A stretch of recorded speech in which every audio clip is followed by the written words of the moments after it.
Posted by uOrdinary-Dad. Grandpa could speedrun Super Mario Brothers like a pro. My earliest memory is playing Super Mario Brothers with Grandpa. I distinctly remember spending the day at Grandpa's house. He opened the brand new Nintendo Entertainment System, set it up on his old TV, and showing me how to hold my controller.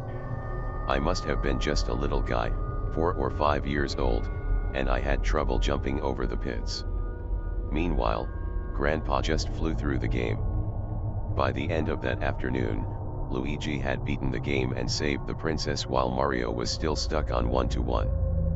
When later relaying this story to friends, about how my grandpa speedran his way through Super Mario Brothers on the day it was released, their responses were split. Either I was remembering wrong, attributing superhuman video gaming abilities to my grandpa who I looked up to, or my grandpa was the coolest guy to ever live. The part I leave out is the part I just knew I was remembering wrong, Grandpa telling me that when he was my age, he would play a similar game long after his parents had gone to bed.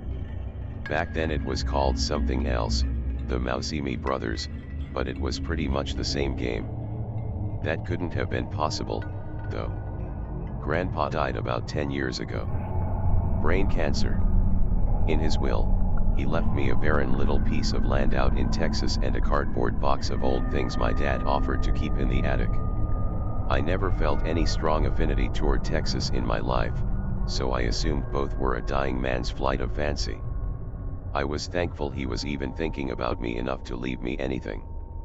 I didn't know he even had anything. I have fond memories of him as a child, but in his last few years he had just enough dementia to be unpleasant. He complained incessantly about everything from the environment to politicians to big businesses. He always seemed to act like he knew better than everyone else. It drove his wife away first, and before long his kids and his grandkids followed suit. One memory in particular comes to mind. As part of an elementary school report, my teacher told me to ask a grandparent about what they did during World War II. Grandpa was vague, as always, about his service. He wasn't one to reminisce about his life. I would always laugh at the stereotype of the old grandpa who would drone on for hours about in my day. For all I knew, Grandpa didn't even go to school, and if he did, he could have walked 15 miles or 150 miles in the snow for all I knew. Grandpa, I asked, expecting his usual deflection, what was it like going off to war? When I asked this, Grandpa got really quiet for a moment. I assumed he hadn't heard me at first, and when the question almost reached my lips for a second time, he answered. Imagine leaving behind everything you knew. Your family. Your friends. Your life. All of it, gone in an instant. All of a sudden, you're thrust into a place you don't want to be, surrounded by people you really don't have much in common with, and you hate it, but you know it's for the best, so you stick through it. Even when you're done, you ask yourself what it was all for, doubting you even made a difference and wishing they had sent someone else. So, like school. Grandpa laughed at that. Nah, at the end of a school day you come home, right? Yeah, but you came home too, right? After the war. Sort of. Grandpa opened his mouth, like he wanted to say more, but then stopped himself. I knew he wanted to say more, but my assignment was done, and I wanted to watch TV. I didn't press him for more information at the time, though now I wish I had. Over the years we drifted apart, as kids often do with their grandparents. When I heard about his death about 10 years ago, it didn't affect me much. It was like learning about the death of a celebrity who had a few good movies. Sad, but not devastating. My last memory of the man was him getting into a screaming match with my father. I don't remember specifically what it was about, but it was likely political in nature. Grandpa had a deep hatred for both major US political parties, and he had a habit of getting drunk and yelling at anyone who confessed affinity for either. It's all happening the same, don't you see? He yelled as we left his house and piled into the family car. He said some other things, lost to my fallible memory, but I'll always remember the sadness in his voice as he said that. It's all happening the same. Dad wrote it off as the ravings of a sad old man. Last year I had an offer on that little piece of land. ExxonMobil made no secret of the fact that it discovered natural gas in the area, and they offered a tidy sum for Grandpa's crazy gift. I won't say how much, but a lot. Suddenly, I wanted to know what treasures were in that box of old junk. On my next trip to my dad's place, I went into the attic and pulled down the box. It was covered with dust and sealed with layers of old packing tape. The tape came away easily, and I opened the box. Grandpa's old uniform, wrinkled but still in good shape, was crumpled in the box like an old, green dish rag along with a helmet. I shook it out to get a look at it. Thunk thunk. Two hard objects, one heavy and the other small, fell out and hit the ground. My eyes were immediately drawn to the first one. A smartphone. I checked my pockets and confirmed that, no, it wasn't mine. This one was a bit smaller, with no bezels to speak of. Not only that, but when I picked it up to get a good look, it instantly folded out, with some kind of mechanical process, into a full-size tablet. It had no recognizable branding on it, aside from some strange logo that looked like two concentric circles. The other object was more recognizable, a small, USB flash drive. After ruling out the possibility that my father had used the box to store his own things, I took the objects home. My attention immediately went to the phone/tablet. It had no charging port or buttons to speak of, and for the life of me I couldn't get it to turn on. I assumed I was simply misunderstanding its purpose. Surely, a box that old wouldn't have a smartphone/tablet/whatever it was. Eventually, I turned my attention to the flash drive. With a shrug, I plugged it into my computer. The flash drive had 2 terabytes of storage, almost all filled with hundreds of files, but they were all unopenable. The ones I could open seemed to be a jumble of letters and numbers. Through the magic of the internet, however, I was able to determine some information about the files. Most were text files of some sort, but they were either encrypted or created with some old program I had no way of decoding. Others were images, and after making a number of tweaks with the software that cost more money than I want to admit, I managed to pull decent quality images from many of them. Most were photographs of old newspapers. The few that I opened were written in German. This wasn't too surprising. Grandpa was fluent in the language. He said he was forced to learn it growing up, and it came in handy a few times. He even taught me a few German swear words. The papers all seemed to have eagles, swastikas, and other imagery from Nazi Germany. They appeared old, too, like this was some old man's war memorabilia, stored in a flash drive for some reason.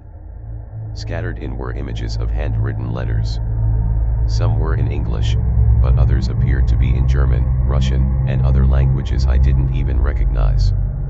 All simply with the signature "A Concerned Citizen." Dear Mr. Alan Turing, I am a U.S. soldier currently serving in the Pacific Theater and a great admirer of your work. I am a bit of a scientist, and the following are guidelines for creating a device capable of cracking the German Enigma code. Following this was technical speak which made my head spin.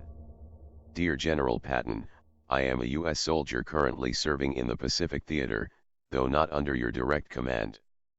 Through a series of sources, it has come to my attention that an assassination attempt on your life will occur on. Following this was highly specific information pertaining to the name, description, precise location, and time a German sniper will potentially end the general's life. Dear Royal Air Force Command, I am an engineer currently working for the German Army, and the following are a number of schematics for experimental aircraft. Followed with a number of pictures which, to my non-engineer's brain, looked like at least 3 plane schematics. The letters all appeared to have been written in the same, neat handwriting before being photographed. The paper all looked new, unlike many of the yellowed documents we see from the era. At this point, I assumed the matter was a practical joke or a misunderstood creative writing exercise. Still, hoping to shed some light on the newspapers, I emailed a few to an old friend of mine, by the name of Rebecca, who had studied German literature in college. I told her that I had found the newspapers among my grandpa's old things, leaving out the part about them being photographs stored on a flash drive, and asked if would be willing to take a look. She happily agreed, so I sent her a few at random. Surprisingly, she called me on the phone. "Is this some kind of joke?" she asked me almost immediately. "Well, that's what I'm trying to figure out," I replied. "I found a lot of weird files, and I'm trying to figure out what it all was." "Yeah, this looks like fan fiction for white supremacists. These are a bunch of fake German newspapers that show the Germans winning World War II. What? I know, right? Weird, huh? You see that first one? Yeah. That headline says Allies surrender. What the fuck? And the second one? Germany annexes US. Ha, right. Yeah, a bunch of these others seem pretty innocuous. Oh, but this one. Ninth one you sent me. It's in English. You haven't forgotten how to read that, have you?" I opened up the file and, sure enough, it was in English, after all. It was still plastered with the Nazi imagery, but it appeared to be about US events. It was dated 1988, and the headline read "Bush wins US governorship." I looked through the image. It only had the front page, but appeared to be a relatively uninteresting description of how Bush won the US governorship with the approval of the German High Führer. I rolled my eyes and went to close the file. I had almost missed it, but in the far corner of the paper, almost invisible, was the title of another article, continued on an invisible page 4. Japanese company Nintendo releases Super Mussolini Brothers in US. Rebecca. Yeah. Can I call you back? Rebecca was starting to ask why my grandpa would have these when I hung up the phone. I got to digging on that flash drive for more newspapers, hoping I would find more in English. It took me a while to get a usable image from each one, but each one just made me more curious. The early ones were in German, but a few were in English, with English being more prominent later on. US imposes arms blockade on Cuba. Soviet Union invades Afghanistan.